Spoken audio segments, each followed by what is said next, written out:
Earlier this month, the state of Ohio was scheduled to execute a 69-year-old man named Alva Campbell.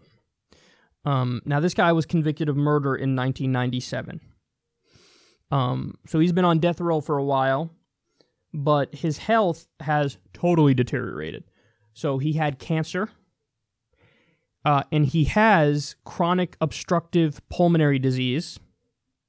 He needed a colostomy bag, and he relied on oxygen treatments 4 times a day to stay alive. His case is so bad that he literally can't breathe laying down. He needs to sit up in order to breathe, so I don't even know how he sleeps. But even giving all these facts, they said, no, we're going to move forward with the execution. Now, here's the problem. They couldn't find a vein to execute him with. In order to execute him, you need to get the drugs into the veins. They couldn't find a vein. So they wind up poking him for 30 minutes with this needle.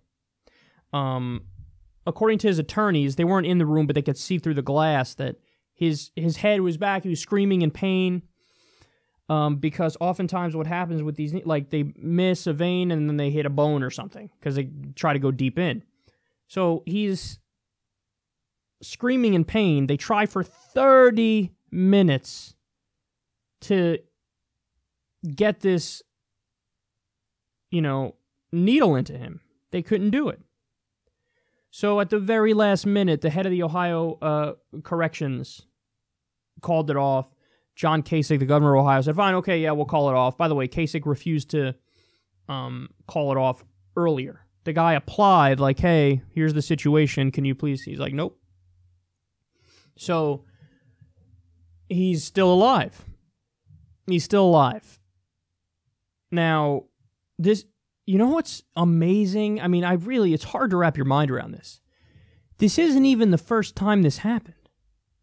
This is apparently a somewhat common thing when it comes to the death penalty.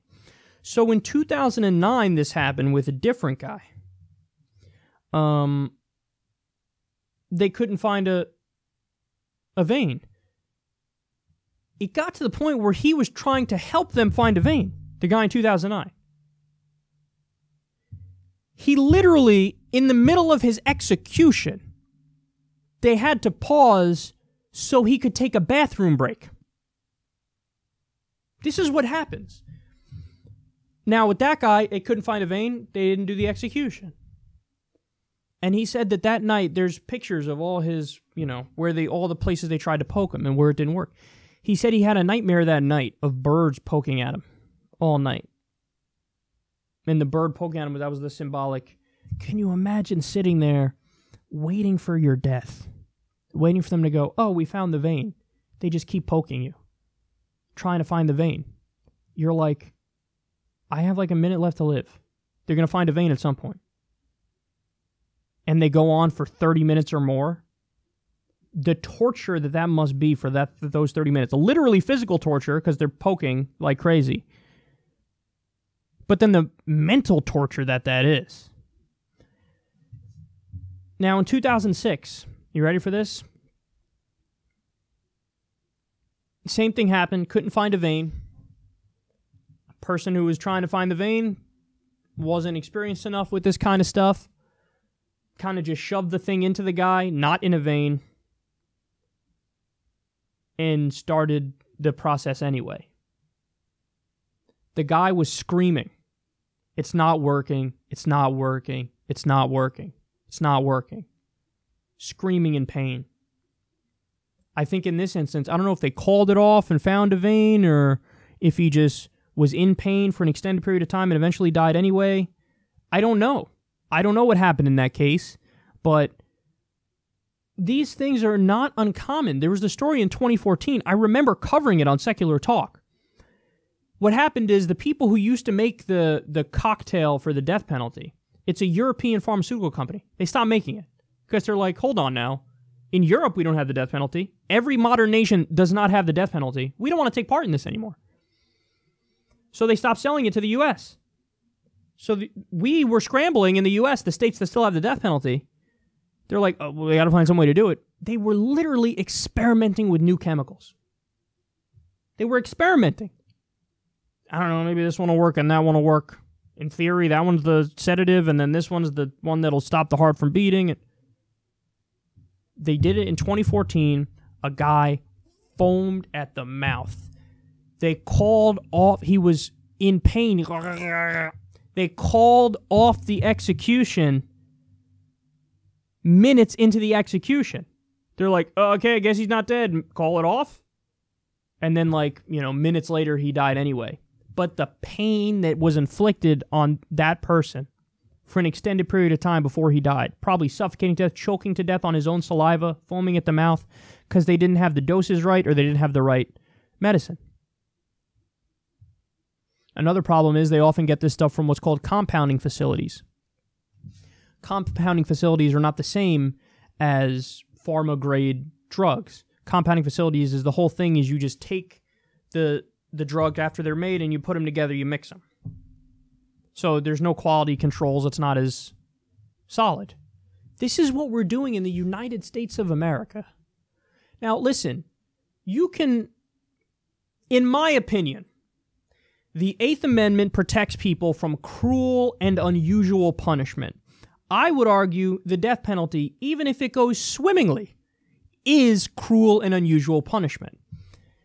It is by definition cruel because you're killing somebody.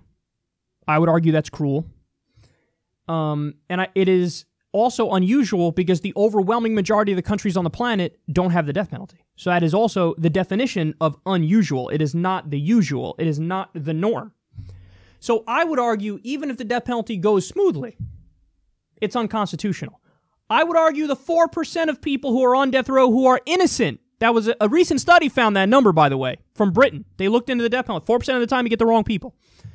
So I would argue for all those reasons it's unconstitutional.